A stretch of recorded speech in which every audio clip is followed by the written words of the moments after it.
in which Lord Peter makes a fuss over a piece of toast, and a respectable woman is found indecently dead. It is a truth insufficiently acknowledged that the English take their tea with far more moral seriousness than their politics. This at least was Lord Peter Wimsey's opinion on the matter, as he sat that Tuesday morning in the parlour of the Green Finch Hotel, Tilchington-on-Sea, trying in vain to get his toast browned on both sides. "What ho, Parker," he murmured, prodding the pale, limp bread with the kind of disdain usually reserved for the Times obituaries. "I know we've only just escaped the clutches of Scotland Yard and scandalous women, but this—" he held up the offending slice between thumb and forefinger. "This is what I call a crime."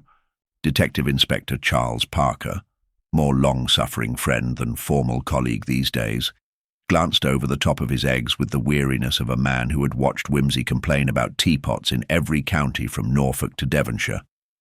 "Perhaps you'll find better toast in the next murder scene," he suggested dryly.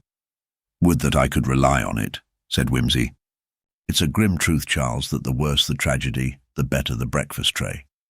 I once had kedgeree served by a housemaid in tears who'd just found her employer suspended by a necktie. Touching, really. He was just reaching for the marmalade, coarse cut, thank God, when a commotion erupted in the hotel's entrance hall. A heavy boot thudded once, twice, and a voice, female, breathless, determinedly middle class, cried, "You must fetch someone, please. It's Mrs. Ralston. Her bedroom fire, it wasn't lit this morning, and oh, do come, she's quite well, she's gone." The Green Finch being the sort of place where "gone" could mean anything from fainting to sudden evangelical conversion, neither Wimsey nor Parker stirred immediately. It was only when the landlady herself bustled in, face set with that peculiar, tight-lipped propriety reserved for death and major plumbing failures, that Wimsey finally set down his toast. "She's dead, then?" he inquired mildly. "Quite," said the landlady grimly. "Cold as a stone and sitting bolt upright in her chair, like someone waiting for a sermon that never came. Dr. Felbrig's on his way, but it's not natural, I'll tell you that. And she wouldn't have slept in a room without the fire.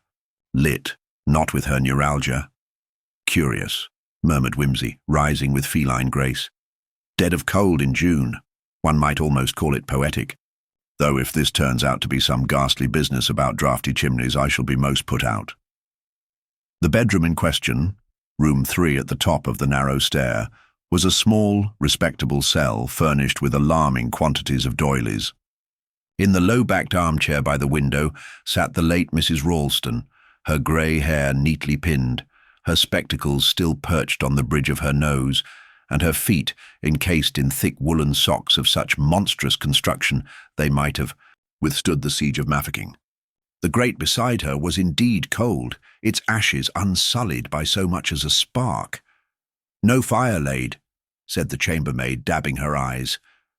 "Which is odd, sir, as I did lay it last night, same as always. Mrs. Ralston was very particular about her morning routine. Cocoa at 7, fire by past, Daily Mail delivered before breakfast. She wasn't one for surprises, sir." "She may have found one regardless," murmured Wimsey, kneeling delicately beside the corpse. "No signs of a struggle, no violence, no candle overturned or nightgown askew. Even in death she remains decorous." Parker bent beside him. "Look, at the hands, folded quite neatly as though she'd been praying. But her nails, bitten to the quick. Nervous habit? Or recent distress?" said Wimsey, inspecting the room. "Nothing out of place, no letters half-burned, no misplaced will. Tell me, when did anyone last see her alive?" "Last night, sir," said the chambermaid. "I brought her the cocoa myself. She said she was expecting a letter, and that if it came in the morning it was to be brought to her straight away, but it never did." "No cocoa spilled," said Wimsey absently, brushing his fingers along the untouched saucer. "No sign of a fall, not even a bruise on the forehead. And yet she is dead." He rose and looked around, taking in the tidy bed, the lace-curtained window slightly ajar, and the view beyond. Mild seafront, greying sky, and the dark silhouette of St. Hilda's Church, whose bell, oddly enough, had not rung that morning. "I think," said Lord Peter, turning to Parker with an expression of cultivated boredom masking intense interest, "we must find out who she expected that letter from and why she chose not to light the fire herself. After all, she had matches." "Yes," said Parker, who knew by now that such remarks were never really idle. "That is peculiar." Whimsy's eyes gleamed. "And we must take care to ask about her gloves." "Gloves?" said Parker. "Yes," said Whimsy, smiling faintly, "because one does not usually remove them before freezing to death. Unless, of course, one is waiting for something warmer, or someone." And with that, Lord Peter turned back toward the door, already humming a few bars of the Vicar of Bray, while Parker followed, notebook in hand, and the wind stirred faintly in the cold, fireless bedroom behind them. Parker found himself trailing behind Whimsy down the narrow corridor, where the wallpaper, faded rose garlands on a background of neglect, peeled faintly at the corners. The silence of the hotel had become pronounced now, as though the discovery of death had spread like a cold draught through its bones. At the landing, they encountered the landlady again, wringing her hands in an attitude of helpless dignity. "If you don't mind," said Whimsy, pausing to offer her a slight bow that hovered somewhere between mockery and gallantry, "we'd like to have a word with the staff. Nothing formal, no third-degree torches or racks. Just a gentle inquisition in the interests of truth and toast." "Oh, of course, my lord," she said, bobbing. "I've gathered the staff in the sitting room. They're ever so shaken. All the better. Truth is most forthcoming when knees are knocking." The sitting room was a cramped affair, half consumed by an upright piano bearing yellowing sheet music and a ceramic dog with one ear chipped. 3 women and a man sat on the edge of their chairs with the tension of amateurs waiting to be told, "The show is cancelled." Whimsy cast a glance over them like a man choosing plums at a grocer's, gently, but with a mental fingernail press. "Now then," he said, "I understand Mrs. Ralston was a long-term guest." "6 weeks, my lord," said the chambermaid, the same girl from upstairs, a pale, freckled young woman whose eyes still bore signs of recent tears. "Since Easter Monday, she'd taken the room through June, said she liked the sea air for her lungs." "And did she take her meals here?" "Mix much. Mostly in her room. Had breakfast brought up regular, lunch she'd sometimes take in the garden if it was fine. Didn't talk to the other guests much, sir. Said conversation tired her." "Indeed," said Whimsy. "And last night? Did anything seem amiss?" "No, my lord," piped up the man, presumably the porter or general factotum, judging by the oil on his cuffs. "She rang her bell at 8:30. Wanted a note sent to the post. Said it were urgent." Whimsy's head turned slightly. "Ah?" "A note." "And to whom?" The man shifted. "Didn't say, my lord. It was in an envelope, plain white, sealed it herself." "And you posted it?" "Aye, I dropped it in the box at the corner." Whimsy's eyes narrowed just slightly. "Very good, miss." He turned back to the chambermaid. "What precisely did you do when you came in this morning?" "Knocked twice, like always, no answer. I thought maybe she'd overslept.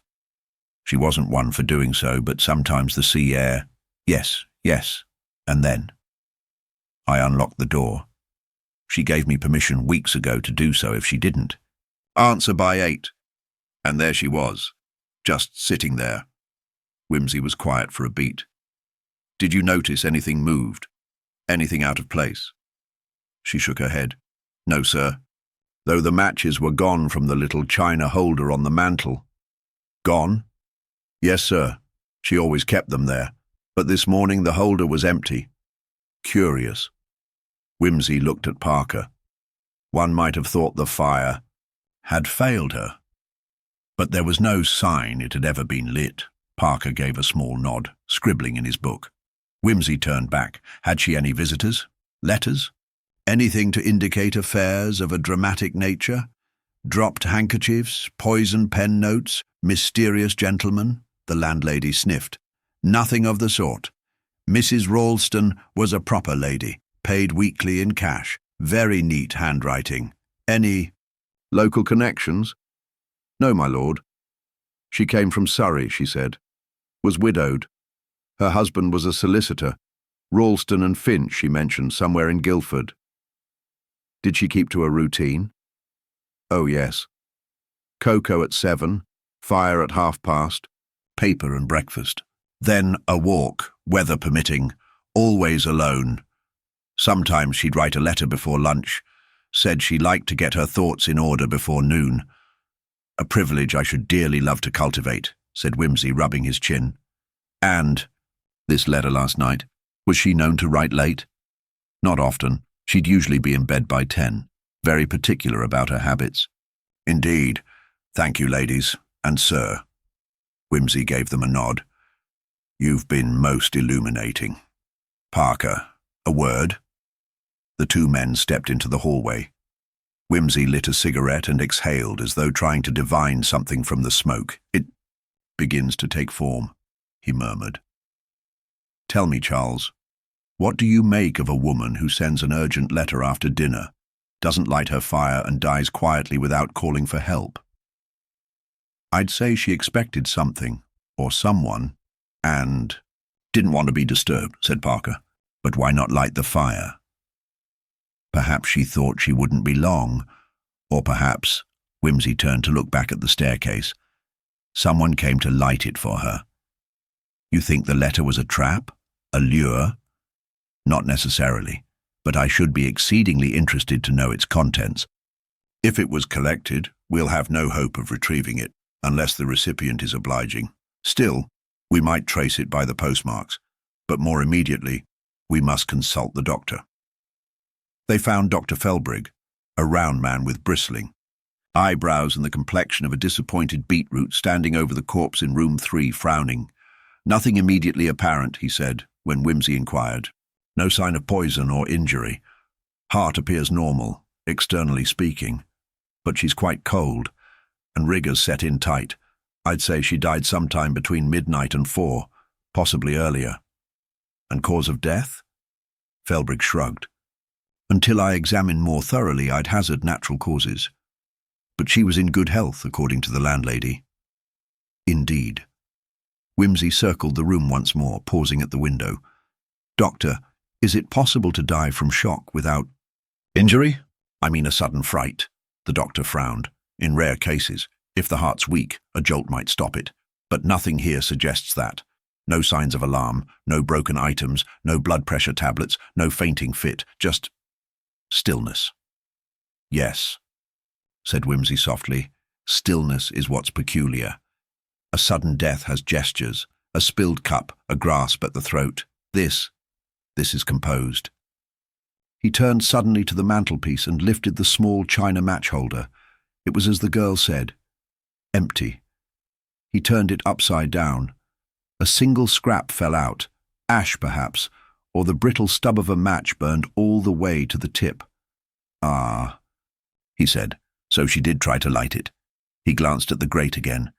Yet the fire was cold, not merely unlit but unset. Why? Parker crossed to him. Maybe someone removed the coals? Possibly, but that requires time and intention. Who would go to the trouble of unmaking a fire? And why not simply leave it be? Wimsey dropped the match stub into his palm and stared at it. Doctor, he said, when you examine her, look closely at the lungs. And the mouth. I should like to know if there was any trace of soot or wax. The doctor raised a brow. Wax? Possibly. Wimsey's tone was light, but his eyes were sharp. And Parker. Ask the post office to check the outgoing. Mail for last night. If we can trace that letter, we may find out whom she feared or hoped was coming. He stepped once more to the window, opened it wider and leaned out. The gulls circled above in the dull grey sky. Somewhere far off, a bell began to chime. Too late, murmured Wimsey. Always too late. And yet, Someone was early, or rather, too eager. He turned back into the room, cigarette ash trailing behind him like punctuation. "We must speak," he said, "with the vicar. After all, it's not every morning St. Hilda's forgets to toll the hour, and I suspect that lapse, like everything else in this rather decorous tragedy, was quite deliberate." The vicarage of St. Hilda's stood just at the bend where the road grew narrow enough for suspicion and rose high enough for respectability. Its ivy-covered brick front looked out with mild judgment upon the sea, as if aware of the infinite and thoroughly unimpressed. Lord Peter Wimsey, cap in hand and Parker at his side, rapped upon the door with a precise, almost ecclesiastical rhythm. A moment later, the door was opened by a man of such bony uprightness, one could imagine he slept. "In alphabetical order, Canon Welbeck?" Wimsey asked, flashing a polite, inquisitive smile. The vicar gave a slight bow. "Indeed. May I be of assistance?" "Most assuredly," said Wimsey.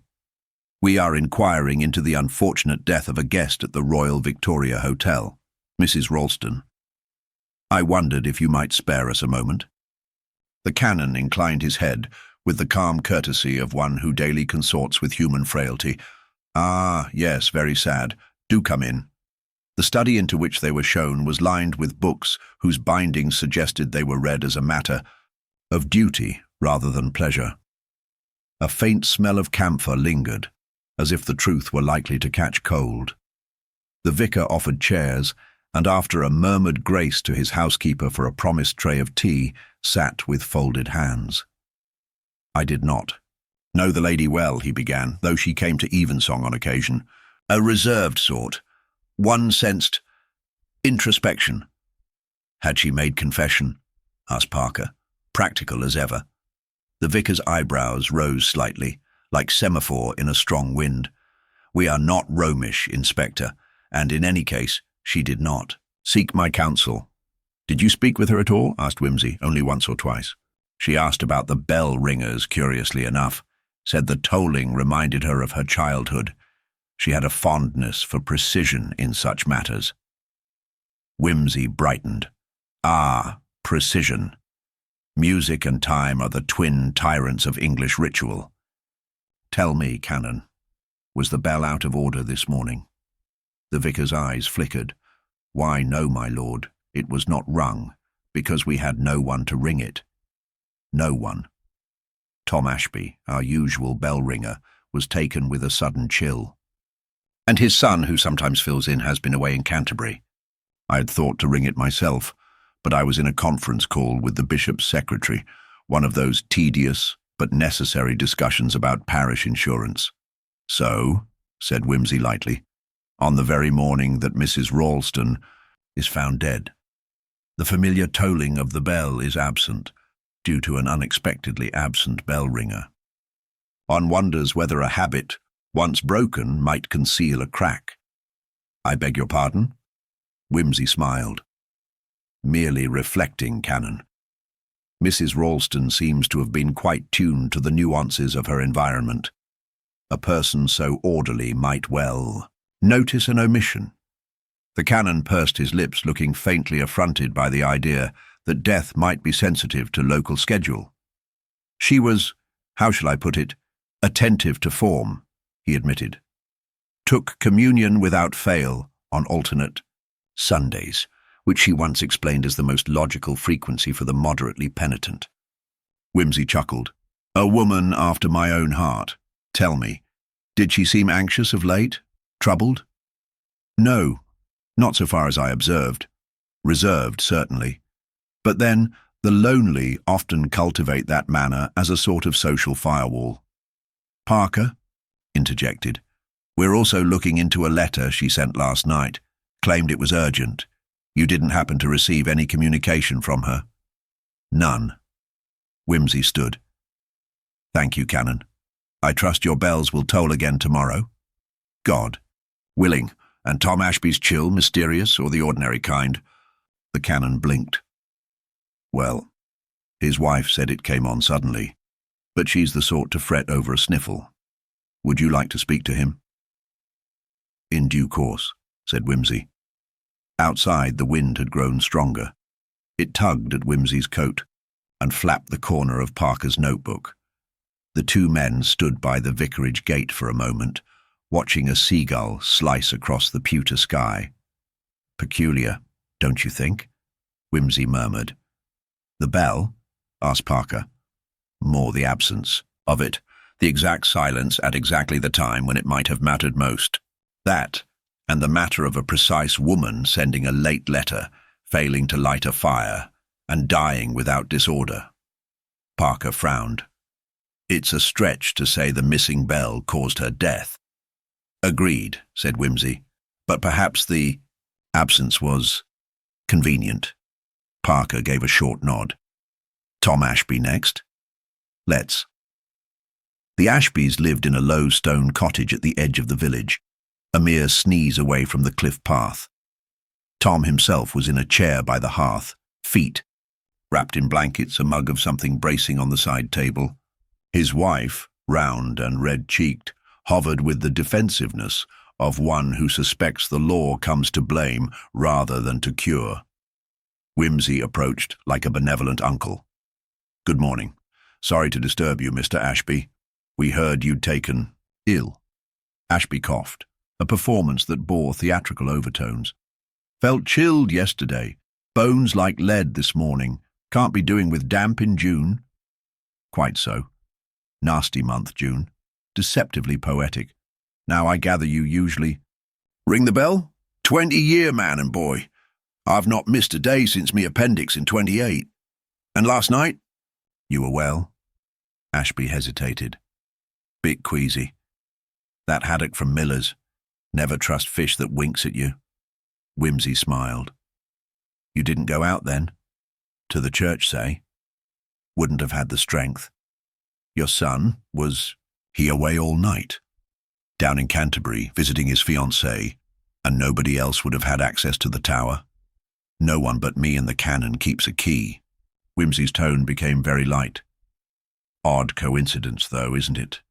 The bell silent the very morning Mrs. Ralston dies unexpectedly." Ashby blinked. "Well, yes, but what's that got to do with anything?" "Ah," said Whimsy. "That is exactly the question."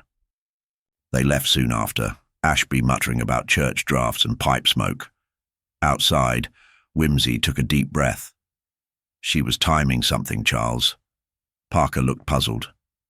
"How do you mean?" "She asked about the bells. She liked routines. That means she used them. As a clock. Perhaps to judge when a visitor arrived or to conceal a noise."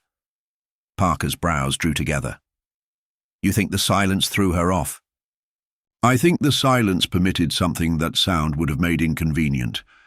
If I wished to visit a woman quietly, I'd prefer no bell to give me away." "You think someone did visit her?" "I'd wager on it." They walked in silence. For a few paces, the gravel crunching like bones underfoot. Whimsy spoke again. "The match stub troubles me. It had burned all the way down, which means it was struck and held. She tried to light something. Or someone did. For her." Parker frowned. "The grate showed no fire." "Exactly. And the matchbox was empty. That implies a series of attempts. Suppose someone needed light, perhaps briefly. A candle. But no candle was found." Whimsy smiled thinly. "We must ask whether it burned away completely, or was carried off. Ash leaves little behind, but wax is trickier," Parker said slowly. "The doctor's checking for soot." "Indeed. And if he finds traces, we'll know that something burned. In a room without a fire, perhaps a candle in a saucer. A way to create an illusion or a scene." Whimsy paused, then added thoughtfully, "She died sitting up. That stillness, that calm, it was not natural. It was arranged." "You mean posed?" "Not necessarily, but she was expecting something. Perhaps someone asked her to wait in the cold. Perhaps she was told the fire would be lit for her, or that it wasn't needed." Parker's pen halted in midair. "You think the letter contains the answer?" Whimsy's gaze sharpened. "Yes, and I think someone else believed that too. They turned down the lane, the sea a dull whisper behind them. Far ahead, the post office came into view, squat and red and reassuringly oblivious. "Come," said Whimsy. "Let us ask the postmaster whether urgency left fingerprints." The post office was an unassuming, brick-faced building with a green-painted door and a window stacked high with parcels and advertising posters for tea and tobacco. Inside, the air was thick with the scent of ink and paper, mingled with the faintest hint of vinegar from the brine jars on the counter. The postmaster, a rotund man named Mr. Jenkins, sat behind the counter polishing his spectacles and examining a tattered book with the focus of a man accustomed to routine and repetition. He looked up as Whimsy and Parker entered, offering a smile that suggested the arrival of local gentry was as regular as the Morning Post. "Good morning, gentlemen," Jenkins said. "How may I assist you on this fine, though somewhat blustery, morning?" Whimsy inclined his head. "We are investigating a matter concerning a letter sent from this post office late last night. It bears the name Mrs. Ralston." The postmaster's brow furrowed and he cleared his throat, adjusting his spectacles. "Mrs. Ralston, you say? A sombre business indeed. I do recall a letter posted quite late yesterday evening. Quite unusual for this village, I'm afraid. The office normally closes promptly at 6, but the evening clerk stayed behind to assist with a late dispatch." "Do you recall the approximate time it was posted?" Parker asked, his tone direct. Jenkins tapped a finger against the counter. "Let me think. The clerk mentioned it was close to 7:30, a rare exception, but the letter was brought in with some urgency, or so she said." "Do you recall who the clerk was?" Whimsy inquired. "Miss Millard. New to the office?" "And rather keen. She was working late last night, covering for the regular evening postman who was unwell." Whimsy's eyes gleamed ever so slightly. "Would it be possible to speak with Miss Millard?" "Of course. She's still about. Lives just around the corner in Chapel Lane." "Splendid. Thank you, Mr. Jenkins." The pair left the post office and headed toward Chapel Lane, the sharp wind tugging at their collars. Miss Millard's lodgings were a modest, weather-beaten cottage whose window panes rattled faintly in the gusts. A young woman with a pale complexion and eyes too large for her face answered the door, her manner a curious mix of nervousness and determined composure. "Miss Millard," Whimsy introduced himself. "Lord Peter Whimsy, and this is Inspector Parker. We have some questions about a letter you processed last evening." She hesitated, then nodded. "Yes, of course, I remember the letter. The lady was quite insistent. It be sent immediately." "May I ask what time you received it?" "Just after 7. She came in. Well, she seemed agitated, but in a quiet way. Not loud or demanding, but urgent." "Did she say anything about the contents or to whom it was addressed?" "Only that it was very important and must reach its recipient without delay. She seemed almost afraid someone might intercept it." Whimsy exchanged a glance with Parker, the faintest smirk tugging at the corner of his mouth. "And did you notice anything unusual about her?" "Was she alone?" Miss Millard's eyes darted to the side. "She was alone when she came in. But just before she left, a man came up behind her on the street. I think she saw him through the window because she looked startled. She left in a hurry, but the man didn't come inside." Parker frowned. "A man following her?" "Yes, that's what it looked like." "Did you get a look at him?" Miss Millard shook her head. "No, sorry. It was too dark, and he kept to the shadows." Whimsy folded his hands, considering. "And after she left, did you see her again that evening?" "No. I closed up shortly after." "Thank you, Miss Millard. You've been most helpful." As they walked back toward the center of the village, Parker spoke. "The plot thickens, Peter. Someone shadowing Mrs. Ralston, a letter sent with urgency, and an absence of the church bell. It's like a tangled skein." Whimsy nodded thoughtfully. "Indeed. But every thread has its place, Charles. Consider the timing. Her letter posted after 7, Ashby too ill to ring the bell, and her body found cold and still before dawn. Someone wanted secrecy, and likely controlled the narrative of time itself, Parker said. Wimsey's eyes twinkled. Precisely. I suspect a carefully orchestrated deception, but to unravel it, we must return to the hotel and examine who else had opportunity and motive. The Royal Victoria stood imposingly against the darkening sky, its windows glowing faintly, like eyes watching over the bay. Inside, the scent of stale tobacco and polished wood mingled with the hum of hushed conversations and clinking china. They sought out Mrs. Beauregard, the manageress, a woman of formidable presence, with sharp eyes that missed nothing. She greeted them with a polite nod and led them to a quiet corner near the fire. "I understand you wish to ask about Mrs. Ralston," she said. "Indeed," Wimsey replied. "Could you tell us who had contact with her during her stay? Any visitors or unusual occurrences?" Mrs. Beauregard tapped her fingers on the armrest. "Mrs. Ralston kept to herself mostly, but she was seen meeting with Mr. Gerald Hawthorne a few times." "Ah, Mr. Hawthorne," Parker said. "A local gentleman, if I recall correctly." "Quite so. And a frequent guest at the hotel. Some say he has a temper and a grudge against the deceased." Wimsey smiled dryly. "Grudges often make the best suspects, do they not?" Mrs. Beauregard nodded. "He argued with her the day before, her death, loud enough that several guests heard, about some business deal gone sour. Did anyone see him on the night of the murder?" Mrs. Beauregard hesitated. "He claims he was in his room all evening, but I must say his door was locked and no one saw him leave." "Soundproofing, perhaps," Wimsey murmured. "Somewhat. The walls are thick and the carpets heavy. Thank you and the staff. Any unusual behavior?" She thought for a moment. "Miss Aldridge, the chambermaid, was nervous, fidgety. She said she heard noises from Mrs. Ralston's room late at night." "Which noises?"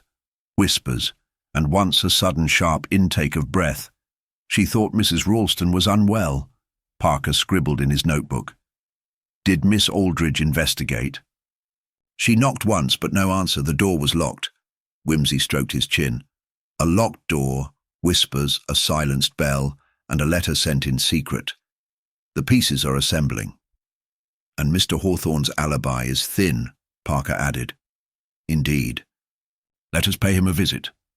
They found Hawthorne in the hotel lounge. A tall man with a heavy jaw and a manner that suggested suspicion had worn him down to a mere habit. His eyes flickered uneasily as Wimsey approached. "Mr. Hawthorne, I understand you had disagreements with Mrs. Ralston." "Business, nothing personal," he growled. "And your whereabouts on the night in question?" "Locked in my room, reading." "Ask anyone." "Anyone at all," he shrugged. "The chambermaid, if you must. She brought my supper." "Did you hear anything unusual that evening? Any noises or visitors?" Hawthorne hesitated. "No, nothing but the sea and my own thoughts." Wimsey arched a brow. "And the letter Mrs. Ralston sent, any knowledge of its contents?" Hawthorne's jaw clenched. "No, I never saw it." Wimsey stepped closer, his voice a quiet steel. "And yet, a man who argues publicly with a woman and is conveniently absent during her final hours is a man one must examine with care." Hawthorne stood abruptly. "I've said enough." Wimsey nodded, undeterred. "Indeed. We shall continue our inquiries." Outside, the wind carried the sharp tang of salt and mystery. Somewhere in the silence a bell would toll again, but only when the truth demanded its voice. Wimsey and Parker left the lounge with the faint impression that Gerald Hawthorne's irritation was less about being questioned and more a shroud concealing something unspoken. The kind of silent unease that hid just beneath the surface like a tide preparing to turn. As they stepped out onto the cobbled street, the chill wind had risen to a sharper edge, tugging at their coats and rustling the drying leaves that scattered across the village square. The sea beyond moaned its steady dirge against the cliffs, a constant indifferent witness to human affairs, mortal and mundane alike. Parker broke the silence first. "Peter, we have Hawthorne's strained alibi and Miss Aldridge's vague reports of noises, yet no sign of forced entry or struggle in the room, nor any apparent motive beyond a business spat." Whimsy nodded thoughtfully, hands clasped behind his back. "Yes, but it is in the vague and apparent where mysteries often breed. A locked door, whispered conversations, and a cold corpse in a bed where fire should have been warm. There lies our enigma. We must turn to the clockwork of that night and test the mechanisms of time and presence." Their next call was Miss Aldridge, the chambermaid who had appeared nervous when mentioned earlier by Mrs. Beauregard. They found her in the servants' quarters, a small, dim room smelling faintly of lavender and starch. The girl was in her early 20s with a pale, freckled face that seemed perpetually on the verge of tears or faintness, depending on the observer's sympathy. "Miss Aldridge," Whimsy began gently, "we understand you heard something unusual on the night of Mrs. Ralston's death." She nodded quickly. "Yes, sir. I didn't want to say before. I was afraid it would get me into trouble." "No trouble will come from truth, my dear. Please, tell us what you heard." She swallowed and looked around as if seeking escape from unseen eyes. "I was tidying the corridor outside Mrs. Ralston's room around 11, and I heard voices. Quiet, almost whispers. Then a sudden sharp breath, like a gasp or a sob. It made me hesitate. I thought she might be ill." "Did you hear more than one voice?" Parker asked. "Just one. Mrs. Ralston, I think. But then a key turned in the lock. The door locked from inside." "Did you see who locked the door?" "No, sir. I didn't dare knock. I thought it best to leave her alone. But the noises stopped shortly after." Whimsy's gaze sharpened. "And when you returned the next morning?" "The room was locked again. But when they opened it for the doctor, Mrs. Ralston was there." "Cold." The men exchanged a glance. The locked door was indeed a crucial detail, and the timeline a delicate contrivance waiting to be unraveled. "Thank you, Miss Aldridge. You have been most forthcoming." Whimsy offered a reassuring smile. That seemed to ease some of her tension. Outside, they pondered the significance of a locked door and whispered voices. "The lock is a guardian of secrets," Whimsy murmured. "But what lies behind it? Truth, deception, or something darker?" "Have we verified the lock itself?" Parker queried. "A jammed mechanism or tampered key might suggest a staged scene." "Precisely, Charles. A physical impossibility may be at play here, or a cleverly engineered ruse." Whimsy's eyes twinkled with the thrill of the chase. Their next stop was the local locksmith, a wiry man named Mr. Cuthbert, who operated from a cluttered workshop full of springs, tumblers, and old keys dangling like wind chimes. He greeted them with a cautious nod and readily produced the key taken from Mrs. Ralston's room. "Locks and keys, gentlemen. Always a matter of precision," Cuthbert said, his voice low and deliberate. "This lock is an old Yale, but well maintained. The key fits perfectly, no sign of forced entry or duplication. If the door was locked from inside, it could not have been opened without that key, unless the lock was manipulated." "Manipulated how?" Whimsy prompted. "Most simply by removing the internal mechanism or jamming the bolt, but that leaves traces. If you want to fool someone, you might use a second key or some sleight of hand." "Is there a second key?" Cuthbert shook his head. "Not that I know of. Usually one per room, especially in a place like this, but it's possible someone made a duplicate without the landlord's knowledge." "Would it be easy to duplicate a key without detection?" "Not in a day, no. It requires time and a key blank, which are controlled here. Unless the locksmith is in on it." Whimsy raised an eyebrow. A conspiracy of locksmiths. How deliciously Gothic. Humor aside, Parker said, the lock is a strong candidate for our next step. We must examine the room itself. Back at the Royal Victoria, they requested to see Mrs. Ralston's room again. It was a corner suite overlooking the cliffs, heavy drapes framing the window. The decor was somber and antiquated, faded wallpaper, with a peeling floral pattern, a cracked mahogany writing desk, and a four-poster bed with a thick, moth-eaten quilt. Whimsy approached the door, noting the keyhole, the brass handle, and the faint scuff marks on the floor nearby. He examined the lock, turning the key with a practiced hand, then inspected the hinges and the latch.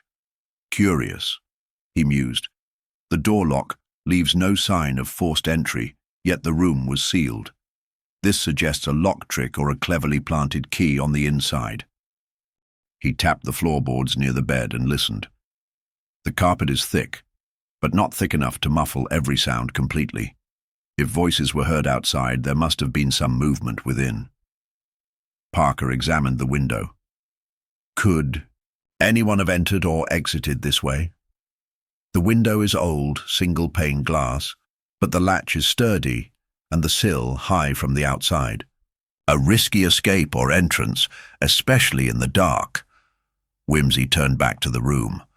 And the fire? The hearth was cold and barren, the ashes undisturbed for hours. The cold fire was as enigmatic as the locked door. Mrs. Ralston must have been alone here for some time before death, Whimsy concluded. Or at least, no one stayed long enough to light a fire. Parker frowned. Why would someone stage the room to appear so cold? A fire is the simplest comfort on a cold night. Its absence is a statement. An absence that speaks volumes, Whimsy agreed. We must consider who had access to this room, and why the fire was left to die, perhaps to delay discovery or to send a message. They gathered a list from the hotel staff. Only Miss Aldridge, Mrs. Beauregard, and a few servants had access, aside from the guests. Time for some more interviews, Whimsy said, voice light but eyes sharp. That evening they spoke again with Miss Aldridge, pressing gently on her nervousness. Are you sure you did not see anyone enter or leave the room during those whispers? She shook her head. No, sir.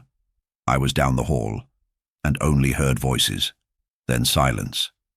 Did Mrs. Beauregard come to the room that night? No, not that I know of. Thank you, Miss Aldridge. You may have saved a life by your caution, even if you didn't know it. As the shadows lengthened, Whimsy and Parker reviewed their notes. A locked door, a silenced fire, whispers in the night, a suspicious visitor with a flimsy alibi, all arranged carefully in the theatre of suspicion. Something is being hidden by absence, Whimsy murmured. The clock's hands may be still, but the truth ticks beneath. And it is our task to wind it once more. Parker nodded. Shall we test the alibis again, Peter? This time with the knowledge we have. Precisely.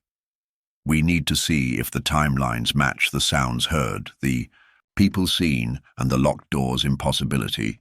With that, they prepared to confront the next phase of the puzzle, the rhythms of truth slowly revealing themselves in the faint but unmistakable toll of reason. The next morning dawned grey and drizzly, the kind of sullen weather that seemed to cloak the village in a damp veil of introspection. Whimsy, Parker, and Inspector Bingham gathered once more in the hotel's small breakfast room, its walls heavy with the scent of cold eggs and strong tea. The faint murmur of other guests provided a backdrop of domestic normality, a stark contrast to the mystery at the heart of the Royal Victoria. Whimsy's eyes, bright and alert despite the early hour, scanned the room thoughtfully as Parker poured coffee with his usual brisk efficiency. Time, Whimsy said softly, is a merciless arbiter, and we must learn to listen closely to its ticks and tocks, even when they seem faint or discordant. Bingham, clipboard in hand, nodded. We've rechecked Hawthorne's movements. Yesterday, he insists he was in the reading room until near midnight working on correspondence. No one saw him leave, though several servants attest to his presence, but no clock or witness places him absolutely at that time. Indeed, Wimsey agreed. A comfortable alibi when one might wish to avoid scrutiny. But we have Miss Aldridge's testimony about voices around 11 and the locked door. Our first task, to establish precisely who could move where and when, and for how long. The inspector turned to Parker. You took statements from the other guests and staff? Almost all, Parker replied.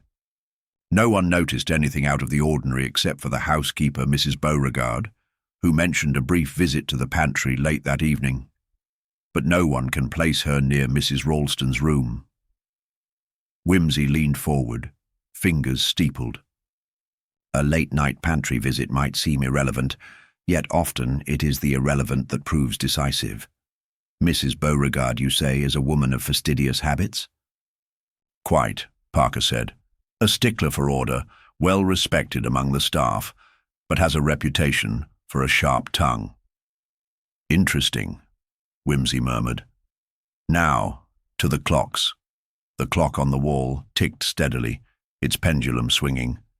In a rhythmic cadence, Wimsey's gaze fixed on it briefly before turning to the others. The Royal Victoria's clocks, like many old houses, are not synchronized perfectly. Minor variations, perhaps seconds or a minute at most, but enough to sow confusion when taken at face value. Bingham raised an eyebrow. You suspect the clocks have misled us? Potentially. Our witnesses reference times that may be relative, rather than absolute. Miss Aldridge says around 11, but does that mean before or after? And if Hawthorne was near midnight in the reading room, was that local time or when the clock struck 12? The devil is in the details. Parker sighed. So how do we untangle that? By reassembling the timeline through multiple corroborations, Wimsey explained. A kind of triangulation of truth. They set about comparing statements, the shifting moments of footsteps and voices, the sounds heard and not heard, the time it takes to traverse the corridors and stairs, the intervals between the reported gasps and silence. Slowly, a new pattern emerged. It appears, Wimsey said, that the noises heard by Miss Aldridge occurred closer to 10:30 than 11. This moves the window of opportunity earlier and opens a gap in Hawthorne's account. If he was truly in the reading room at 11, his presence at 10:30 elsewhere is unexplained. Bingham frowned. Could he have slipped away briefly without notice? Possible, though difficult given the number of servants about. But the more telling point is the locked door. Yes, Parker said. The key was found on the inside the next morning, and the lock shows no signs of tampering. Someone must have locked it from within or created the illusion that it was locked. Wimsey's eyes gleamed. Which raises the prospect of a second key, or a way to lock the door remotely. Bingham scoffed. Remote locking? This is not a mechanized house, my lord. True, but the mechanisms of deception are more subtle than mere locks. Consider a length of string, a careful push of the bolt, a false key or duplicated key hidden where no one thought to look. Have we checked for a second key? Parker asked. Cuthbert, the locksmith, confirmed only one key issued, but I suspect our culprit was resourceful enough to obtain a duplicate clandestinely. Or to pick the lock, Bingham suggested. Also, possible, Wimsey agreed, though that might leave traces. We must examine the lock closely once more. They returned to the room and conducted a thorough inspection of the lock and door frame. Wimsey's sharp eyes detected subtle scratch marks on the brass plate near the keyhole, too faint to notice at first glance. Here, he said, tracing a finger along the surface. These may be marks of repeated manipulation, perhaps an attempt at lockpicking or the sliding of a tool. Could be, Bingham admitted grudgingly, though it's hardly proof of guilt. No, Wimsey agreed, but it adds to the picture. Now, consider the locked door in conjunction with the fire. Parker pointed at the hearth. No recent embers and the wood untouched. The room was deliberately left cold. An absence. That speaks volumes, Wimsey said. A cold fire signifies delay, absence, or distraction. Did the killer intend to keep the victim in darkness and chill, or to prevent anyone's approach? Perhaps to mask the time of death, Parker suggested. A very astute hypothesis. If the fire had been burning, it would have provided a more precise estimate of the hour. They then turned to the bedroom window, examining the thick drapes and the latch once more. If an intruder gained entry here, it must have been prior to the locked door, Wimsey concluded. But the window is ill-suited for clandestine entrances, particularly in the dark. Parker frowned. So it's more likely the killer was inside the room or slipped out the door before locking it. Exactly.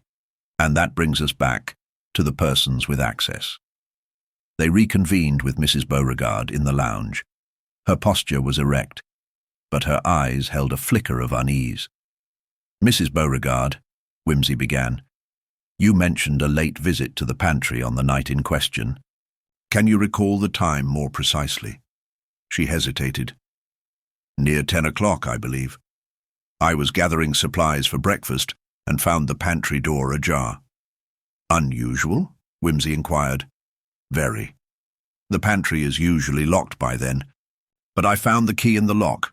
Did you lock it after? Yes, and I kept the key on me. Thank you. Did you notice anyone else in the corridors at that time? No one. The house was unusually quiet. Quiet, you say? Were you alone? Yes, sir. But I felt a strange chill, as if someone was watching me. Wimsey's lips twitched in a faint smile. Fear is often an excellent companion to the guilty. Mrs. Beauregard bristled. I assure you, sir, I have nothing to fear. Quite so, Wimsey said smoothly. Yet fear sometimes speaks when lips remain sealed. The interview ended, and the three men withdrew. Outside, the rain had started anew, washing the streets in a steady, grey drizzle. The pantry key left in the lock, Parker mused, and the door ajar. That's odd. Indeed, Wimsey agreed. It suggests someone entered or exited hurriedly, leaving the lock unsecured. And Mrs. Beauregard was alone to find it, Bingham added, which puts her in a curious position. Yet she is no obvious suspect. We must look deeper. They decided to review the guest register and Hawthorne's correspondence that morning. The letters, typed and folded neatly, bore the marks of recent ink and rapid composition. Among them was one addressed to a solicitor in London, hinting at a pending inheritance dispute. The inheritance angle, Wimsey murmured. An old family feud might provide motive. Mrs. Ralston had no close relatives present, did she? Parker asked. Only distant cousins, from what I gather. Yet disputes can be fierce when money and property are involved. Bingham leaned back in his chair. And the locked door might have been a way to delay the discovery of death, giving the killer time to secure documents or manipulate evidence. Wimsey's fingers tapped lightly on the table. So, we have a locked door, a cold fire, suspicious marks on the lock, a late pantry visit and an inheritance dispute. Each clue alone might seem trivial, but together they form a lattice of subtlety. Subtlety, Parker agreed, and perhaps deception. Exactly. Now we must focus on the psychological dimension. Who stood to gain, who felt threatened, and who bore grudges concealed beneath the veneer of civility. As the rain drummed steadily on the windows, the three men fell into thoughtful silence, the case unfolding like a complex piece of music, each note resonating with promise or peril. The puzzle awaited its next turn, and Lord Peter Wimsey was ever patient, knowing that truth, like the slow dawn, reveals itself in time. The day wore on, overcast and unyielding, as if the very sky conspired to mirror the sombre mood that clung to the Royal Victoria. Lord Peter Wimsey, Parker and Inspector Bingham resumed their careful sifting of detail, the investigation creeping forward with deliberate, unhurried steps. Wimsey's gaze lingered on the scattered correspondence recovered from the victims, desk. The letters, typed in precise script and sealed with formal crests, were little more than hints of the undercurrents flowing beneath the genteel surface of the Ralston estate's affairs. There is something curiously theatrical about these letters, Wimsey observed, as though the author seeks not merely to communicate but to perform, perhaps a warning or a bluff to unsettle a rival. Bingham frowned. The solicitor's letters suggest a contested will, but the witnesses and beneficiaries are few and distant. None appear to have been present at the hotel, and the sums, at stake while considerable, hardly scream murder. Yet, Wimsey said with a subtle smile, motive, as we know, is often a matter of perception rather than cold arithmetic. What a man believes he might lose can weigh heavier than what he actually holds. Parker, consulting his notes, chimed in. The housekeeper, Mrs. Beauregard, appears to have taken an unusual interest in these papers. She was seen lingering near the victim's room after hours, ostensibly arranging supplies, but perhaps something else. Mrs. Beauregard's late pantry visit, coupled with the door left ajar, certainly demands further scrutiny, Wimsey agreed. But more intriguing is Miss Aldridge's testimony regarding the voices. They returned to the drawing-room where the young maid had been waiting, visibly tense under the weight of repeated questioning. Wimsey approached with his characteristic blend of geniality and subtle pressure. Miss Aldridge, your ears were privy to a conversation on that fateful night, voices raised, a quarrel perhaps? She nodded, biting her lip. Yes, my lord. It sounded like Mr. Hawthorne and Mrs. Ralston. There was a great deal of arguing, sharp words, and then a sudden silence. Could you make out any words? Wimsey asked, arching an eyebrow. Only fragments, I'm afraid. Something about rights and betrayal. Rights and betrayal, Wimsey mused aloud. A theme befitting a will contest, no doubt. But then, she continued, hesitating, I heard a door slam. It was quite loud, followed by footsteps running down the corridor. A valuable detail, Wimsey said, eyes narrowing slightly. Did you see who ran? No, my lord. It was too dark, and I was too far. Wimsey turned to Bingham. The timeline shifts again. If the argument occurred near 10:30, and the footsteps followed swiftly, then the window between quarrel and disappearance tightens. Bingham exhaled heavily. And Hawthorne's supposed reading room alibi at 11? Less certain than ever. Wimsey's eyes gleamed. Indeed. But what interests me still more is the locked door, secured from the inside or made to appear. So, consider, gentlemen, the possibility of staging. Staging? Parker echoed. To deceive the police? To confuse the investigation, certainly. A locked door suggests isolation, a single perpetrator locked in or out. But if the door could be locked remotely, by string, mechanism, or duplicate key, then the killer might have escaped unnoticed. Bingham frowned. We examined the lock for tampering. The faint scratch marks suggest possible lockpicking, but nothing conclusive. Quite. Yet the door might have been locked before or after the murder. An act designed to mislead. Wimsey's thoughts returned to the faint sound of the slammed door and the running footsteps. Who runs in a house such as this at night? What urgency or fear drives them? Could it be a servant? Parker suggested. Perhaps, but our inquiries place most staff in their quarters at the time. Mrs. Beauregard's pantry visit was solitary and brief. No other servants were reported in the corridors, yet someone moved, Wimsey insisted. Voices, footsteps, a slammed door, events that cannot be conjured from silence alone. The conversation was interrupted by a sharp rap at the door. A messenger entered, breathless, bearing a small package from London. Inside was a note in an elegant hand. Inspect the photograph carefully. It holds the key. Wimsey unfolded the note and examined the photograph it accompanied. A grainy black-and-white image of the Royal Victoria's facade taken from a distance, the hotel bathed in twilight. A faint shadow near a second-floor window caught his eye. A shadow, Wimsey murmured. A figure, perhaps, but the image is blurred, indistinct. Bingham scoffed. Ghosts of suspicion, Lord Peter. Not quite, Wimsey replied dryly. But every shadow demands scrutiny. I will need the original negative to analyze the image fully. Parker made a note to contact the photographer. Who sent this? No signature. Anonymity often masks the frightened or the calculating, Wimsey observed. As they examined the photograph, Parker remarked, The window shown is the one to Mrs. Ralston's room. Yes, Wimsey said thoughtfully, and the faint shadow suggests someone lingering outside. Perhaps an intruder, Bingham said, his voice low. Or a watcher, Wimsey replied. Someone observing events within or waiting for a signal. He stood and paced slowly. The locked door, the cold fire, the quarrel, the shadow outside, the scrambled timeline, all pieces in a puzzle that must be assembled carefully. Parker added, And the letters? The inheritance dispute? The hidden resentments beneath polite facades?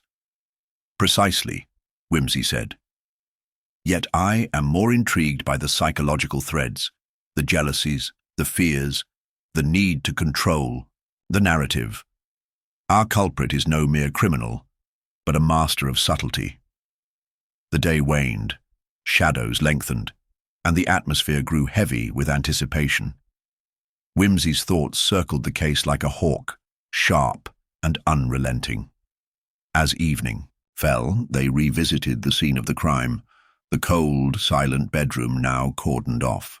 Wimsey's eyes roamed the room, lingering on details others might overlook. The angle of the chair beside the writing desk, the position of the drapes, the faint imprint on the carpet near the window. He knelt and examined the lock again, fingers tracing the scratches with renewed interest. This, he murmured, is a keyhole into truth. Behind him, Parker shivered. It all feels sinister, doesn't it, my lord? Wimsey smiled faintly. Sinister, yes. But within the sinister lies the rational. Our task is to penetrate the gloom and find the logic beneath. He rose and turned to Bingham. Tomorrow we must speak. Again to Mrs. Beauregard and Miss Aldridge, and secure that original photograph. The light is dimming, but the case is far from concluded. As they departed, the hotel settled into uneasy silence, shadows creeping once more over its stately façade. Somewhere, a clock ticked, steady and implacable, marking time as the layers of deceit slowly unraveled beneath its relentless gaze. The dawn was pale and reluctant, a thin wash of grey light seeping through the heavy curtains of the Royal Victoria's drawing room. Lord Peter Wimsey, his mind still burdened with the puzzles of the previous day, settled into his accustomed chair by the window, the morning's chill seeping through the thick mullions. The photograph awaited him on the table, a ghostly imprint in black and white that teased the eye, promising secrets but offering only shadows. Parker entered, carrying a steaming pot of tea, and paused to regard his master with an expression that mingled deference and curiosity. "Any fresh thoughts this morning, my lord?" Wimsey offered a faint smile, arching one pale eyebrow. "The early hour suits contemplation, Parker. I find the photograph demands a second, more critical examination." His eyes narrowed, focusing on the blurred outline near the upper window, indistinct but unmistakable in its intent. "See here, the shadow of a figure, barely perceptible, but present. Now consider the time this picture was taken, around 9:30 according to the photographer. Yet the quarrel witnessed by Miss Aldridge was near 10:30. If that figure lingered outside Mrs. Ralston's window before the altercation, what might its purpose have been? Observation, signalling, or something else entirely? Parker nodded thoughtfully. Could it have been the murderer, waiting perhaps for an opportune moment? Possibly, Wimsey mused, but let us not leap to conclusions. The shadows of suspicion often stretch longer than the truth permits. We must align this with other evidence. The butler, Mr. Horace Pike, entered quietly, bearing a small package with the original photograph negative, procured with difficulty from the London photographer. "Good morning, Lord Peter." The gentleman was most insistent on the urgency. "Thank you, Pike," Wimsey replied, taking the delicate strip with gloved fingers. "This shall be our guide through the mists." Wimsey retired to his makeshift study in the corner, setting the negative into the viewer with meticulous care. The room darkened as he adjusted the lamp, the faint image growing sharper under scrutiny. Gradually, details emerged. A face partially illuminated by lamplight, a hand raised in gesture or perhaps concealment, the glint of something metallic near the sash window. His mind wove possibilities.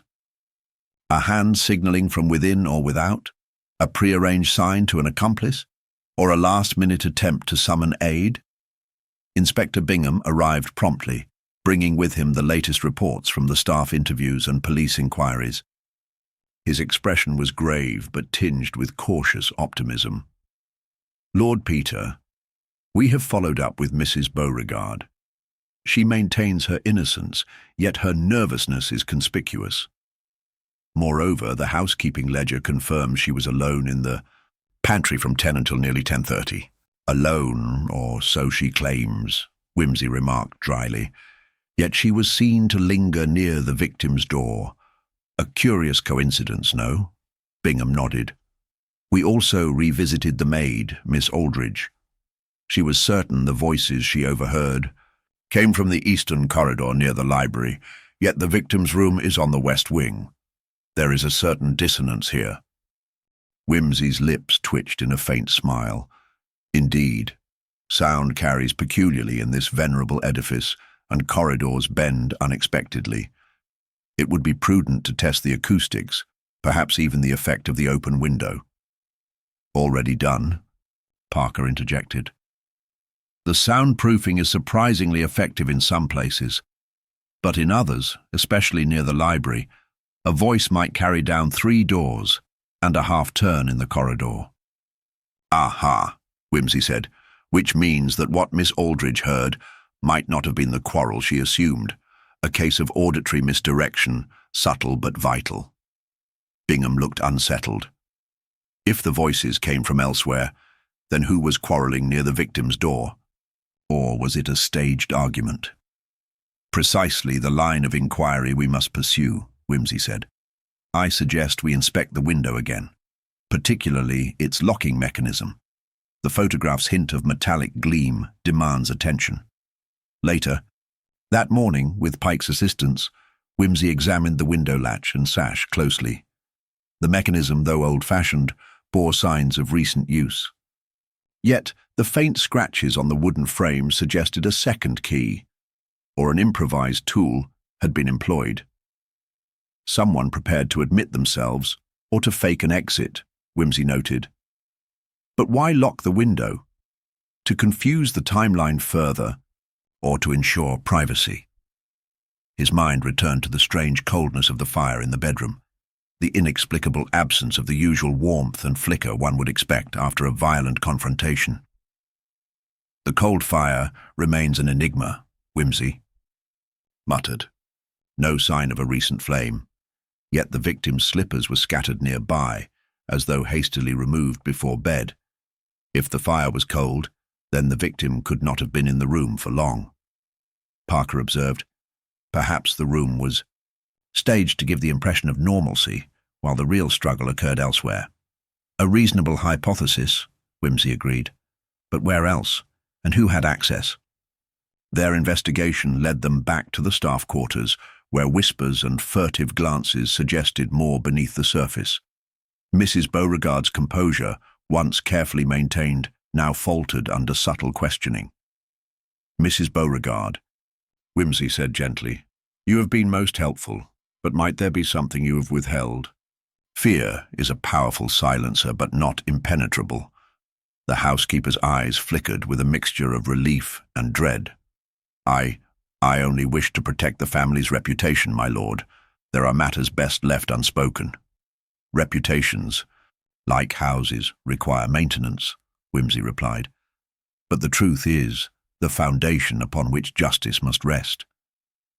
Encouraged, Mrs. Beauregard disclosed a detail previously omitted. A visitor arriving late the previous night, an unannounced guest whose presence had been concealed at the family's insistence. Whimsy's interest sharpened. "And who was this visitor?"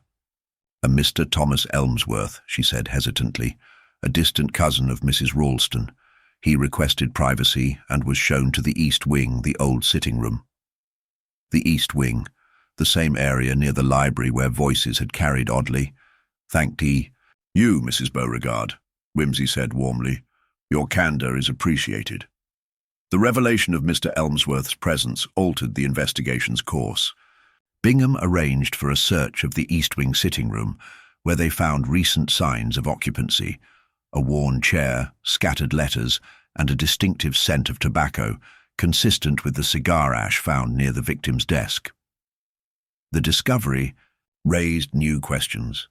Had the visitor been a confidant, an adversary, or the murderer? Whimsy pondered this as he examined the scattered letters. One in particular caught his eye, a note in a hurried hand, written on hotel stationery, bearing a cryptic message. "Trust none but the flame that burns coldest." A riddle, perhaps, or a warning. "The phrase is peculiar," Whimsy remarked. "Cold flame, a paradox suggesting danger disguised as comfort." Parker wrinkled his nose. "A metaphor for deceit, maybe. Or a literal reference to the fire in the bedroom," Whimsy mused. "A cold fire, one that does not burn, may be central to understanding the night's events." He rose, pacing slowly.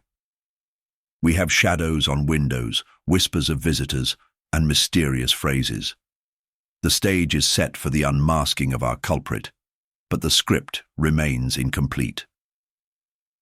As the afternoon waned, the assembled evidence began to coalesce into a subtle pattern of manipulation and misdirection. Whimsy was no closer to naming the murderer, but was certain that the answer lay not in overt violence, but in psychological nuance and the artful orchestration of appearances. The game, he knew, was far from over. The night promised revelations yet veiled in shadow, and the detective's keen intellect would need every ounce of its famed acuity to pierce the final curtain. The evening shadows deepened around the Royal Victoria, casting long, uncertain shapes through the corridors and into the heart of the mystery. Lord Peter Wimsey stood silently by the grand fireplace in the library, the flicker of the flames casting a wavering light upon the scattered papers and letters he had collected throughout the day. His gaze lingered on the cryptic note from Mr. Elmsworth, the phrase, "Trust none but the flame that burns coldest," echoing in his mind like a whispered riddle. Inspector Bingham's footsteps echoed softly behind him, breaking the silence. "Lord Peter, I've just returned from questioning the local tobacconist. He confirms that the cigar ash we found matches a rare brand, imported only recently by a single supplier. The trail is narrow but potentially significant."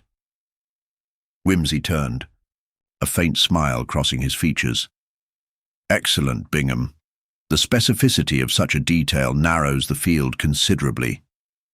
Tell me, does the tobacconist recall any recent purchases of this particular brand?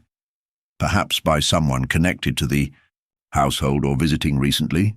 The inspector nodded thoughtfully. "He mentioned a man fitting the description of Mr. Elmsworth. Purchased cigars twice last week and again yesterday afternoon." "That places Elmsworth firmly within the time frame," Whimsy said. "A man who visits, smokes rare cigars, and leaves notes filled with cryptic warnings. Curious." He folded the note carefully and tucked it into his breast pocket. "Our elusive visitor is not merely a passer-by, but an active participant in the drama unfolding here. Yet what role does he play? Ally or antagonist?" The housekeeper, Mrs. Beauregard, was summoned again for a more detailed interview. Her earlier reticence had given way to reluctant cooperation, and Whimsy hoped she might provide further insight. Mrs. Beauregard, Whimsy began gently, you mentioned that Mr. Elmsworth was shown to the East Wing's old sitting room. Did you notice any peculiarities about his behavior or his interactions with the family? Her eyes flickered, the weight of unspoken memories pressing behind them. He was secretive, my lord, often meeting with Mrs. Ralston late at night. They spoke in hushed tones, and once I overheard mention of some documents, papers that troubled them both. Whimsy exchanged a glance with Bingham. Documents that troubled them. This might explain the urgency and tension you sensed. Indeed, the housekeeper continued, and I noticed he always carried a small, leather-bound notebook. He was very protective of it, never letting it out of his sight. A notebook, Whimsy mused. Perhaps the key to the puzzle, containing secrets or observations that someone would kill to keep hidden. With renewed focus, Whimsy instructed Bingham to obtain the visitor's belongings under the proper warrants. Hours later, a small leather-bound notebook was delivered to the library, its cover worn but intact. Whimsy opened it delicately, the yellowed pages filled with neat, cramped handwriting. The entries revealed a string of observations and cryptic comments concerning the Ralston family's financial dealings, discreet meetings, and whispered threats. Several pages detailed recent tensions over an inheritance, accusations of betrayal, and a hint at a secret that could unravel the family's carefully maintained facade. One passage stood out.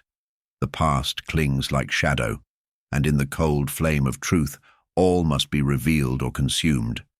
The metaphor of the cold flame repeated here deepened the mystery further. Whimsy leaned back, thoughtful.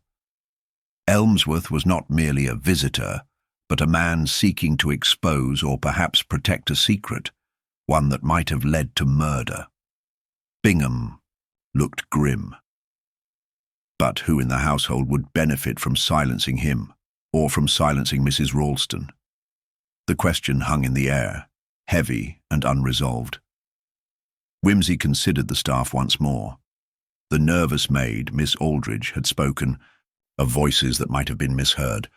Mrs. Beauregard had admitted to concealing a visitor. But what of the other servants? Were they merely bystanders, or did they hold pieces of the puzzle? A thorough search of the servants' quarters revealed a small scrap of torn fabric caught on a nail near the back stairwell. The material was unusual, an expensive silk, frayed but unmistakably out of place among the rougher cottons and linens of the staff. Parker examined the scrap, his brow furrowed. This is no mere accident. It suggests a struggle.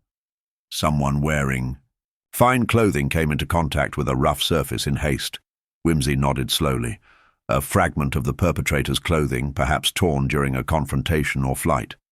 The logical conclusion was that the murderer had been forced to leave a piece of their attire behind, a telltale sign that could implicate a member of the household or a visitor. Determined to narrow the list of suspects, Whimsy arranged for a discreet inventory of all guests' and household members' clothing, seeking any sign of damage matching the silk fragment. Meanwhile, an unexpected development arrived. A telegram from the local coroner confirming that the victim's body contained traces of an unusual poison, rare and slow-acting, which could have induced a coma-like state before death. A poison? Bingham repeated incredulously. That complicates matters. Our victim might have been incapacitated long before the fatal blow or gunshot. Precisely, Whimsy said. This explains the cold fire and the scattered slippers. The victim was likely subdued, rendered helpless, unable to call for aid. The nature of the poison suggested a calculated plan, a murderer well versed in chemistry or with access to rare substances. Whimsy's mind traced the connections. The poison, the cryptic notes, the torn silk, the mysterious visitor, all threads woven into a tapestry of deliberate design. He turned to Bingham. We must re-interview Mr. Elmsworth's acquaintances and check the family's recent visitors for anyone with knowledge of poisons or medicine. Hours passed with tireless questioning and cross-referencing. One name emerged repeatedly: Dr. Meredith, the family physician, who had attended the Ralstons for decades. His reputation was impeccable, but in a house rife with secrets, even trusted figures could harbor shadows. When confronted, Dr. Meredith expressed surprise at the accusations, but admitted to recent disagreements with Mrs. Ralston over her insistence on a risky treatment for her ailing father. Wimsey sensed a fracture beneath the doctor's calm exterior. Disagreements, yes, but would they prompt murder? Not easily, the doctor replied, voice steady, but desperation drives strange acts. Yet no direct evidence linked him to the poison or the torn silk. As the night deepened, the house grew silent, but for the occasional creak of old wood and the distant hoot of an owl. Wimsey sat alone in the library, mulling over the puzzle's growing complexity. Suddenly, Parker entered quietly, holding a small, folded paper he had found, tucked beneath a floorboard near the victim's desk. Wimsey unfolded it carefully. The note was brief, but chilling. The cold flame reveals the liar's face, a clue or a taunt. Wimsey's eyes gleamed. The poison is the cold flame. The note is a summons. The murderer wishes us to find the truth, but controls its pace. His thoughts raced. The murderer was cunning, daring to challenge the investigation directly. We must act swiftly, Wimsey said. Tonight, we test the hypotheses, confront the suspects, and unmask the shadow behind the cold flame. The pieces were nearly in place. The game was reaching its final act, and Lord Peter Wimsey, with all his keen intellect and unyielding resolve, was ready to seize the truth before it slipped forever into darkness. The stillness of the night pressed heavily upon the Royal Victoria estate as Lord Peter Wimsey paced the library, the weight of the last discovery settling over him like a thick fog. The cryptic note, "The cold flame reveals the liar's face," hung in his mind like an ominous shadow, its meaning as elusive as the killer who dared to mock the investigation. Yet in that challenge lay a promise. The murderer wanted to be caught, or at least wanted the hunt to be thrilling. Wimsey called for Inspector Bingham and Parker to join him at once. "We have little time and many questions," he said quietly. "We must bring all present under scrutiny. This house holds its breath, and soon one among us will betray that secret it keeps." The household was gathered in the great drawing room, the flickering light from the fireplace casting tall shadows across their faces, some taut with anxiety, others masked by calm. Mrs. Ralston sat near the window, pale but composed. Dr. Meredith stood quietly by the door, while Mrs. Beauregard's expression was guarded, and the young maid, Miss Aldridge, fidgeted nervously by the far side. Mr. Elmsworth was notably absent, his presence reduced now to the worn notebook that lay on the table. "First, we must address the note," Wimsey began, meeting each gaze in turn. "The cold flame, a metaphor for the poison found in our victim's body. A substance rare, slow, and silent, used to bring about death as sure as the sharpest blade, but without immediate violence." He paused, letting the weight of that knowledge sink in. Such a poison requires knowledge, preparation, and access. Who here is acquainted with such means? Dr. Meredith's calm was tested as he stepped forward. "I have access, yes, as a physician, but I swear on my honor my care is for healing, not harming." "Your quarrel with Mrs. Ralston over the treatment of her father was noted," Wimsey said. "What of the quarrel? Could it have led you here, beyond mere words?" The doctor's eyes darkened briefly. "Disagreements over care are common." "I would not stoop to murder." Wimsey nodded, making no accusation yet. "Understandable. But desperation can twist even the most steadfast." He turned to the housekeeper. "Mrs. Beauregard, you observed Mr. Elmsworth meeting Mrs. Ralston in secret." What do you believe their purpose was? She hesitated, then spoke carefully. Mr. Elmsworth was concerned about the family's affairs, documents, papers, and money. Mrs. Ralston feared what might be revealed. Secrets about inheritance? Whimsy probed. Yes, she admitted. There's a story no one wants told, about debts, betrayals, and a hidden will. That could explain the motive, Whimsy mused. Someone standing to lose everything if the truth came out. He then addressed the maid, Miss Aldridge. You mentioned hearing voices late at night.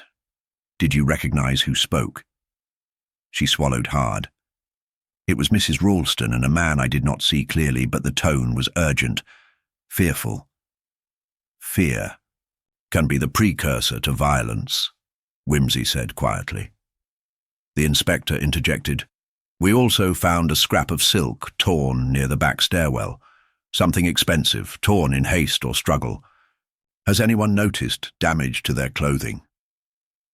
A ripple of unease passed through the group. Mrs. Ralston glanced downward, fingers tightening around a silk handkerchief. Whimsy observed the subtle exchange, but remained silent for the moment. Instead, he pulled the leather-bound notebook from the table, opening it once more. This notebook belonged to Mr. Elmsworth and contains records and observations that threatened to expose the family's concealed truths. He read aloud an entry. The balance of power shifts with the whisper of a signature. Those who hold the pen wield lives. This tells us the heart of the matter. Documents, likely a new will or a contract, that altered inheritances and alliances. A lethal motive indeed. Suddenly, a faint noise at the far end of the room startled them. A slight shuffle, a breath held too long. Whimsy's gaze shifted instantly to the door. Parker had quietly slipped out moments before, returning now with a small bundle wrapped in dark cloth. In the servants' quarters, Parker explained, I found this hidden behind loose bricks, in the chimney. It's a torn piece of clothing, similar in fabric to the scrap we found, and, more importantly, a small vial wrapped carefully inside. Whimsy unwrapped the cloth, revealing a delicate silk sleeve, torn ragged at one edge, and a tiny glass vial filled with a faintly yellow liquid. The vial's stopper was broken. A final piece, Whimsy murmured. This liquid is almost certainly the poison. He held it up to the firelight, watching the amber glow. Our murderer left this behind, either by accident or design. The room was silent, but for the crackling fire and the pounding hearts of those present. Who here had access to such a vial? And why was it left concealed in the servants' quarters rather than disposed of? Bingham spoke cautiously. Only a few in this house would know of such a substance. Dr. Meredith, the kitchen staff who handle supplies, and possibly someone with knowledge of the household's hidden spaces. Whimsy's eyes swept the group, then settled again on Mrs. Ralston.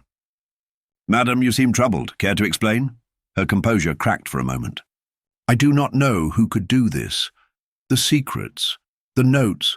I wish to protect the family, not tear it apart. But secrets, madam, often demand reckoning, Whimsy replied gently. Then a sudden realization struck him.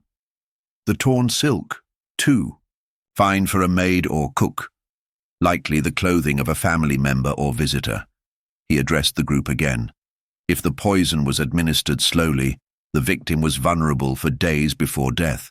Who had the opportunity and who had the motive? Mrs. Beauregard shifted uneasily. Only those close to the victim, family or trusted staff.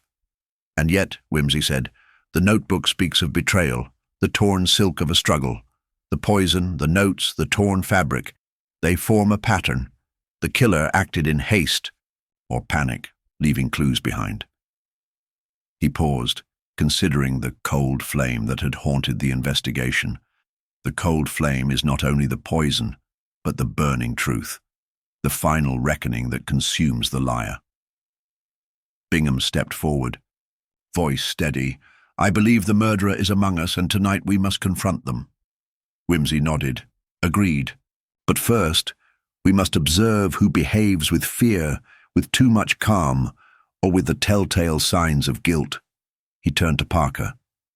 Prepare the servants' quarters for a careful search tonight.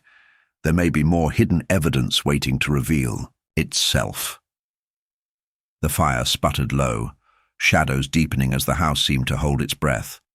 Each occupant, caught in the web of suspicion and half-truths, waited silently for the next move. Suddenly, a faint noise echoed from the east wing, the old sitting room where Elmsworth had met Mrs. Ralston. Whimsy's heart quickened. Was this the sound of the final secret about to surface? He led the way through the dim corridor, the others following closely, senses heightened. Inside, the room was cold and empty, save for a faint scent of tobacco and a scattered pile of papers. On the floor, Whimsy knelt, gathering the sheets. Among them, a partially burnt letter caught his eye. The words visible hinted at a blackmail attempt, an unknown party demanding silence in exchange for keeping the family's secrets. The implications were grave. The victim was ensnared in a web of threats, and the murderer had reason to silence, not just one voice, but all who knew the truth. As Whimsy rose, a sudden noise behind him made everyone turn sharply.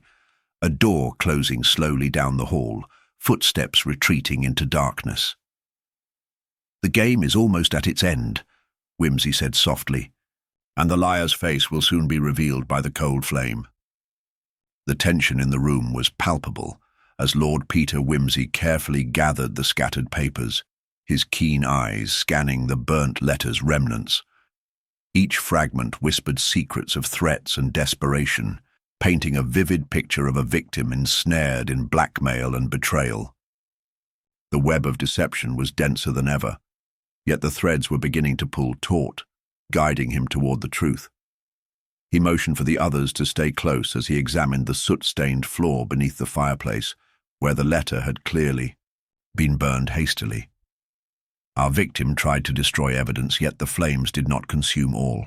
Someone wanted these secrets buried but not forgotten. Inspector Bingham stepped forward, voice low but resolute. We have the poison, the torn silk, the blackmail letter, and the knowledge of secret meetings. Each clue points to someone intimately connected to both the victim and the household. Whimsy nodded, his mind weaving the disparate pieces into a coherent whole.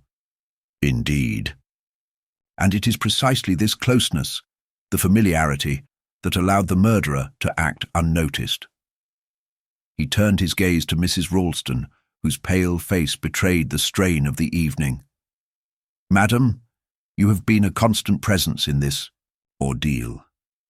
Yet your involvement in those secret meetings and your knowledge of the family's affairs cannot be overlooked. Her eyes filled with tears, and she whispered, I only wish to protect my family from ruin.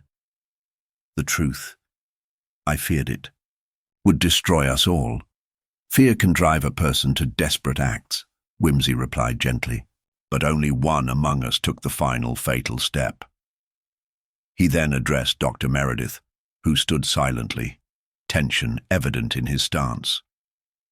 Your access to the poison is undeniable, and your disagreements with Mrs. Ralston have been no secret.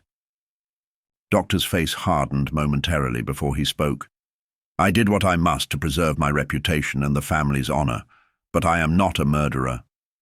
Whimsy allowed a pause, then his eyes narrowed slightly as he regarded Mrs. Beauregard. You observed secret meetings, yet withheld your knowledge until now. Your loyalty is commendable, but what of your ambitions? Her composure faltered. I only wanted to keep peace in the household. Yet peace often demands sacrifice, Whimsy said softly. Suddenly the door at the far end creaked open and Parker stepped in, holding a small, blood-stained piece of silk. Found this in the greenhouse, my lord, near where the gardener works. Whimsy held it up, the torn edge matching the scrap found earlier. The final piece of the puzzle clicked into place. Only one person in this household has unrestrained access to the greenhouse and knowledge of poisons beyond the physician, Whimsy declared, turning slowly to face the gardener, who had just entered with a startled expression. Caught in the web of evidence and Whimsy's unyielding gaze, the gardener's resolve crumbled. It was supposed to be a warning, never meant for it to end like this. Whimsy stepped forward, voice calm but firm. Your desire to protect the family's secrets, twisted by desperation, led you to administer the cold flame, the slow poison that silenced our victim. The gardener nodded, defeat in his eyes. They were going to ruin us all. I acted for the family's survival. Inspector Bingham moved to place him under arrest, the household exhaling collectively as the nightmare finally came to an end. Whimsy turned to the remaining occupants. The truth is often cloaked in shadows and fear, but it is the detective's task to bring it to light, no matter how cold or burning that flame may be. As dawn's first light crept through the windows of Royal Victoria, the estate seemed to breathe anew, its secrets laid bare, its liars unmasked, and justice quietly restored.